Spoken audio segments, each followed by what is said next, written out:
Hello and welcome back to the Smashi Business Show on a Monday morning. I am Farah Bashir and joining me again is... And I'm Warid Ahmed.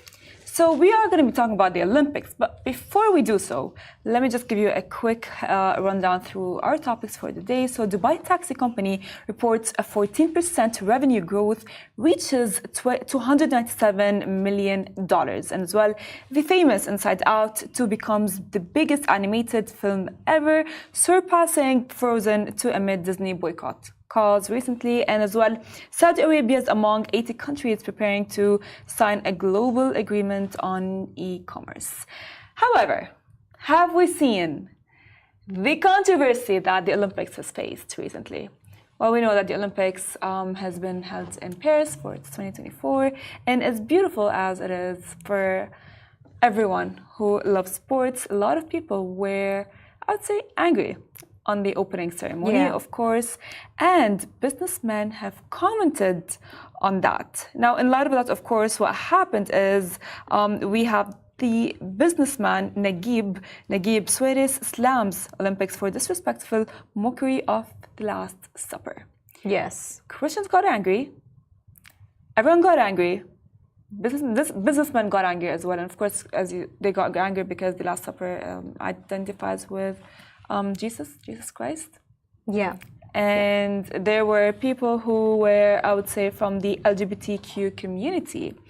And that was really not it for everyone. People did not like it. People commented and so on. And the reason why they faced that much of controversy is because we know that in France there's a hijab ban. There is as well cultural representation. And regarding the opening ceremony, it featured performances that included drag queens and controversial recreation of the Last Supper, which, as I said earlier, drew criticism from the conservative and religious groups who saw it to be disrespectful, and as well regarding the food quality concerns. Yeah, it's essentially what happened. The famous businessman in Egypt, Naguib Sawiris, slammed the opening ceremony of the Paris Olympics as disrespectful and a very bad taste. Now, this really does pose the question of, will this affect business deals with France and the Middle East? And however, it has had very divided opinions. Naguib Sawiris has said this. However, a man from the UAE known as Abdul Khaliq Abdullah said that these may be disgusting scenes to the taste of some, but the opening ceremony, which lasted 3 hours, was amazing, wonderful, and focused on the values of justice, equality, freedom, and brotherhood, which are among the vital sources of French society. Exactly, but that's why it faced that much criticism, because like, if you guys are that open, then why is there a hijab ban? Why are there as well as a lot of cultural representation? And if we would want to think of how will it impact on business, of course, the controversy may, I would say, deter tourists and visitors who would want to go to France or even attend the Olympics, impacting local businesses that rely on the influx of visitors for revenue as well. It will affect the brand image. So companies associated with the Olympics might face a lot of backlash, and that's very we true. have seen a lot of boycotts happening because of the genocide that is going on in Gaza.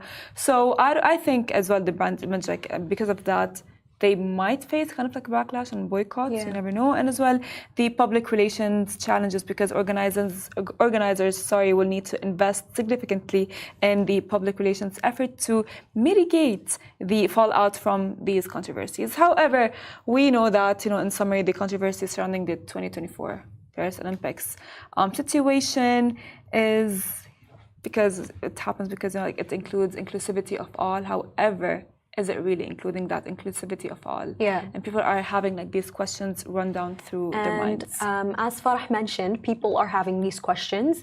They're having these questions specifically because what essentially happened in the opening ceremony is that they portrayed a famous image from Da Vinci known as the Last Supper. And essentially what the Last Supper is, that it refers to the final meal that Jesus Christ shared with his 12 apostles before he was crucified. So that specific Christian symbolism used in the context that it was used did receive a lot of backlash. 100%. And as I said earlier as well, we do expect the business situation in France to maybe go back a little bit, but we never know. But let's jump to our stories for the day. So Dubai taxi company reports 14% revenue growth and reaches $297 million. So Dubai taxi company, as said, reported the growth reaching $297 million, which equals 1.9 billion dirhams, and this increase was driven by the core taxi segment. So EBI TDA rose by 27%. And if you guys don't know what is the ETDIVA, it is technically the earnings before interest, taxes, depreciation, and amortization. So it is a financial metric used to assess a company's operating performance and profitability. If it as well provides a clear view of the company's core earnings by excluding non-operating expenses and so on. So without, of course, I don't want to give you guys a headache of the full term. However, it leaves us of like, what happened, or like what actually caused all of these the growth? Their growth to go up? Yes, their growth. Look, Farah, I'm gonna tell you a story. Yesterday, when I was at work and I was on my way home, I took the RTA bus, and for me to reach my house, I take two routes. So I have to go from Mall of the Emirates to Dubai Studio City, get off the bus in Dubai Studio City, and then get on another bus. And what happened was that the Knoll card? Yeah. I topped up my Knoll card online, but the balance didn't load in my card. Oh. Yeah. And so what happened was I was able to reach Dubai Studio City. Yeah. But then when I came to take the bus home, my Knoll card declined. Oh. The balance was not topped up. I have the receipt and everything.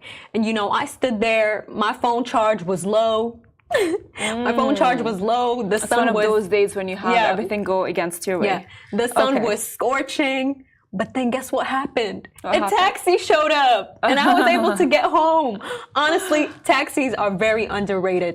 This is why they're growing. That is true. I mean, like if you would want to look at why is the growth, or what were the factors that contributed to the 14% of growth, it's because now more taxis have been added. So Dubai Taxi Corporation has added 294 new vehicles to the taxi. So it's really good. It's very convenient, and because as well, a lot of people are actually joining, or millionaires will be joining the country soon, as well. Increased trips.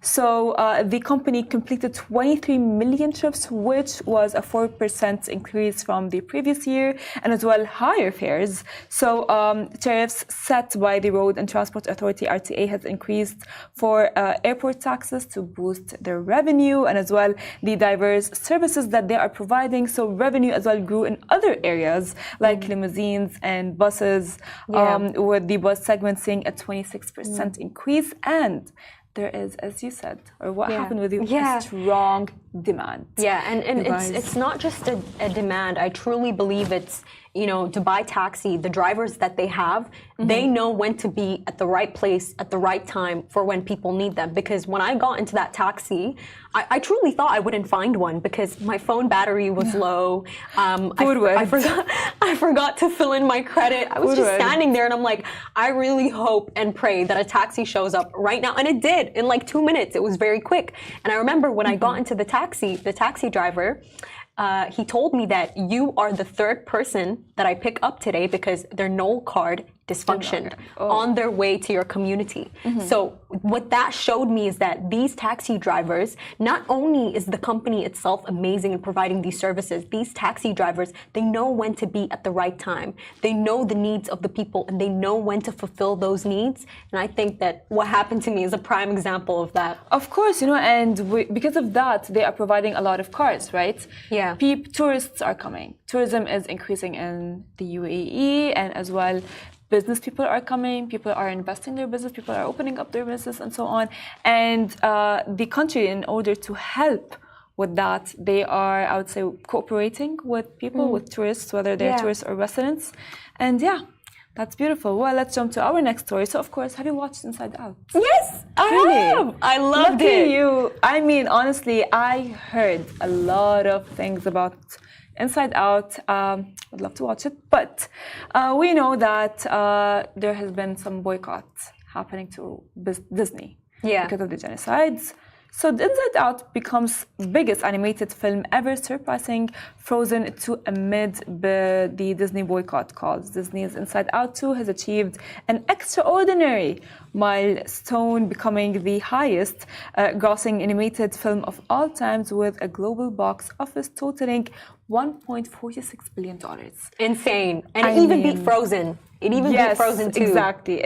I mean, that is like the biggest thing, because, like, you know, the Disney has faced a lot of boycott calls. So remarkably, of the success, of course, and the ongoing boycott calls for Disney for Gaza genocide and initial backlash following Disney's decision to pull ads from Elon Musk's X platform. Users on Elon Musk's platform have been very vocal about canceling their Disney Plus subscription, with a noticeable spike in search interest for canceling Disney. Yeah, they have dominated the box office despite the boycotts. Essentially, just to give you all a bit of context, what happened is that following the conflict between Hamas and Israel, Disney made an official announcement that it will be pledging $2 million and further initiatives to support Israel. And this is what essentially led to those boycotts. However, now what we're seeing here is that those boycotts, they're not working. Disney, it's still winning. Inside Out 2, it's dominated the box office. And, you know, it really makes you think, how powerful is Disney? Well, you know what, actually, looking at Inside Out and what have they done right? It's like it makes you think, like, okay, fine, if Disney is getting boycotted, what are the factors that contributed to Inside Out's success? So one of the reasons is because of their strong global appeal. So the film's success is attributed to its broad appeal across various demographics, particularly families and younger audience, with its engaging story that, of course, explores the complexities of emotions. Yes. And the fact that there is a story, there is a timeline that is very interesting. It's kind of like maybe made sense to people. Yeah, I definitely think so. And what we're seeing here is that, you know, Disney's magic, it's invincible. You know, boycotts can't stop it. You know, Disney, what we're seeing here is that Disney, it's transcending politics, it's transcending boycotts. The magic of Disney that you mentioned, you know, their enchantment, you know, Disney, it's unstoppable in the business world. I agree with you, actually, 100%. And we're seeing that here. Yeah, because we did see, like, this rapid success. It has reached almost like $1 billion, which is very fast, of course, and as well because it is, as you said, it is maybe they have found, like, they aimed at kids. Emotions and so on. On that point that you mentioned, you know, Farah here mentioned something really interesting. That the film, it was about emotions. And, you know, I think the topic of emotions, especially in business, it's really interesting because, you know, what makes a business? What starts a business? What ends a business? Because it's emotions. Yes, I mean, that's, and, you know, when you would, like, search, like, finding what strategy did they use to promote the movie Inside Out? Because, of course, you know, amid all of the boycotts, it puts you in question, like, okay, how did this work? And it's getting boycotted because they did emotional marketing, you guys. Their movie's about emotions, and they used emotional marketing. So the marketing campaign focused on the emotional themes of the film, aiming to resonate with the audience, as we mentioned, and as well the extensive brand partnerships that they have done, and they as well targeted Gen Z. Yeah. So Gen Z is very powerful. You know, when I watched the film, I think what particularly made it amazing, I don't think that it connected with Gen Z because, you know, I'm a part of Gen Z, and when the film was released a long time ago, the first one, I was very young, and now the main character, the protagonist, Riley, she's at the age of like 15, you know, I'm 19. I didn't find it relatable in that sense. in that sense, but what I found it relatable in was those emotions and what they can drive you to do. I mean, that's what they did, right? Yeah, Naguib Suarez, he said that ambition and greed aren't something bad. It's wanting to do better. And we see in Inside Out, Riley, let me tell you about it. So Riley, she plays hockey. Okay. And when she was playing hockey, we could see how, the different emotions, like, for example, fear, he would tap the button so that, the fear could drive her to play better. And I believe what Inside Out showed that, normal emotions, they can make you a good person. Yeah. But, bad emotions, like emotions that are villainized, they can make you great. Like embarrassment, greed, ambition, and, just on the topic of businessmen, do you think that's important to have those emotions? Of course, because you know what? I feel like in business, if the right, I would say, amount of emotion, if it is implemented in business, it will go right. Because when you are, like, let's say, if I have a consumer, how will I be selling my products? Because I need to tap into what the consumer needs and wants. Yeah. And this is like one of the most important factors. Yeah, I agree with you. For any business. Farah, I also think, a business succeeding, it's not just about the emotions that you're channeling into the business and that the emotions that you're trying to touch people with. I think as an entrepreneur, as a CEO, it's also the emotions that you have within yourself.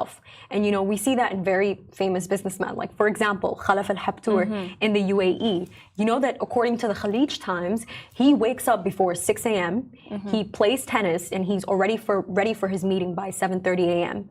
That emotion, that discipline, that ambition, it's 100%. What drove his business to be great. Yes, and that's what they did, with the Inside Out, because like they have just like maybe showed the world that what, this is what you feel and this is how your life is, and we feel you, we hear you, and just like got that much of success. But let's go now to our next story. So Saudi Arabia is among 80 countries preparing to sign a global agreement on e-commerce. We know e-commerce. It is we love very e-commerce. Prominent. Who does not shop online? Seriously, who does not shop online? I do all the time. Do you shop online? Of course. I love Noon Minutes. I love Amazon. I need it. I need it to live. Yeah. I mean, at this point, we have it has been implemented in our minds that we can just get things on the go like in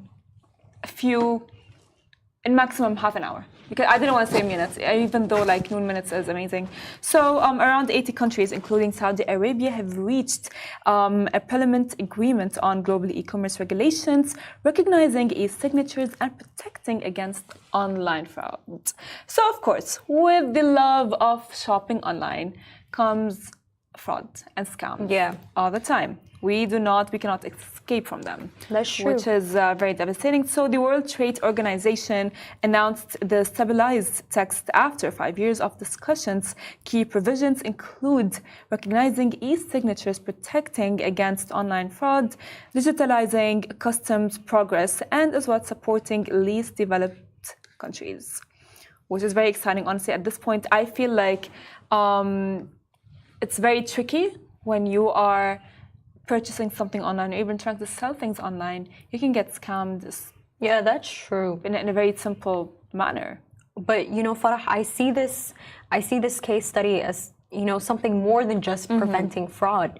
We're seeing Saudi in deals. Yes, they have deal with around 80 countries. We're seeing that the country, it's really expanding. They're working with people. They're working with Australia, Japan, Singapore, which they are the countries that led these talks for this agreement. Of course, and as well, like if you want to look at like the benefits of this amazing agreement, it is particularly beneficial for micro, small, and medium enterprises, because like when you open a company, right, you don't want to get called out for fraud, whether you're trying to sell or not. So I would say this agreement as well helps a lot, and as well it's great to support for developing countries, specifically Saudi Arabia. The agreement includes provisions to assist developing and least developed countries in implementing the new rules, ensuring they can participate in the globally digital economy effectively. And as well, the agreement has received support from various international bodies, including the European Commission, which views it as a foundational step for global digital trade. So overall, Saudi Arabia's involvement in this agreement highlights its commitment to advancing its digital economy and as well aligning with global standards in e-commerce. E-commerce is really big. I shop online all the time, and with this agreement, just like I would say, provides us the rights of both the consumer and as well the person who's trying to sell their products. So it's like a win-win situation. Yeah, I agree with you. Well, thank you so much. Well, you guys, this brings us to the end of the show. Don't forget to tune in on our podcast and subscribe to our newsletter to get our news firsthand.